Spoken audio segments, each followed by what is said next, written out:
যদি বিএনপি ক্ষমতায় আসে, যদি আসে, আমি মনে করি যে এই পার্টির চেহারা এরকম থাকবে না, সেটা আমার ধারণা। কেমন হবে চেহারা?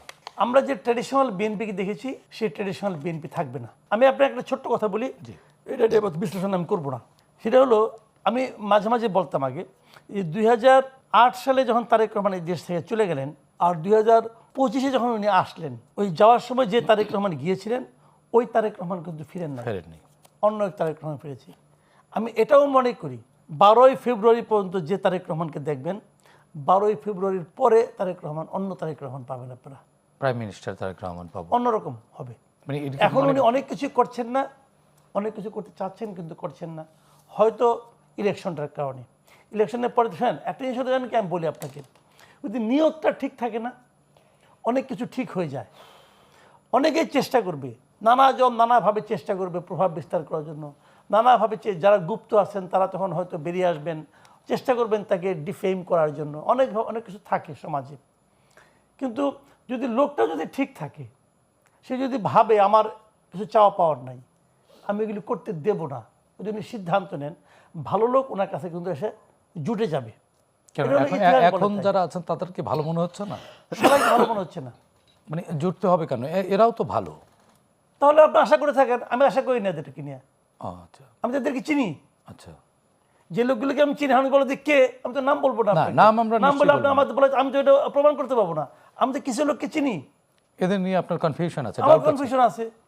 অনেককে আমি চিনি, অনেকে একসময় ছাত্র শিবির করতো, আমি জানি তারা তারেক রহমানের আশেপাশে আছে। আছে আছে কিন্তু একজন নাগরিক হিসেবে আপনার তো দায়িত্ব, একজনের যদি ভালো চান এগুলো ডিসক্লোজ করা দায়িত্ব না? আমি কি সেই দায়িত্ব পালনের পর্যায়ে আছি?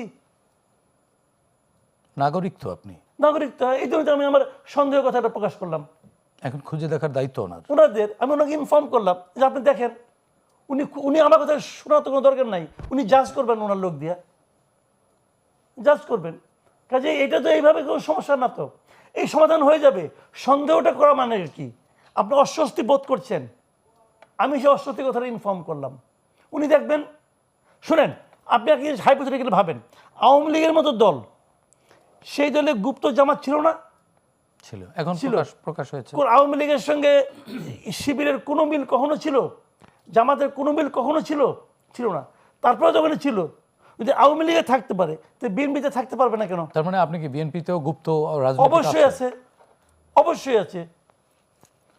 আমি একটা সিম্পলি, আমি তো বললাম, আমি আপনাকে সিম্পলি কোয়েশন দিলাম।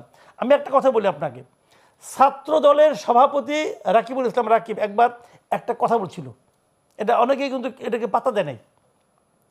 যখন নাকি ঢাকা বিশ্ববিদ্যালয়ের ছাত্র মানে শিবিরের লোকগুলির চেহারা আসতেছে, যে এই সভাপতি সেক্রেটারি আসতেছে, তখন রাকিব বলছিল যে তাহলে গত 10 বছর ধরে তো শিবির এখানে ছিল, তাদের কমিটি ছিল, আমি জানতে চাই এই 10 বছরের কমিটিগুলি কে কে? শিবির সে কমিটির নাম প্রকাশ করছে? করে নাই কেন? এটা তাদের কৌশল। কৌশল না, এটা হলো তাদের মুনাফিকি।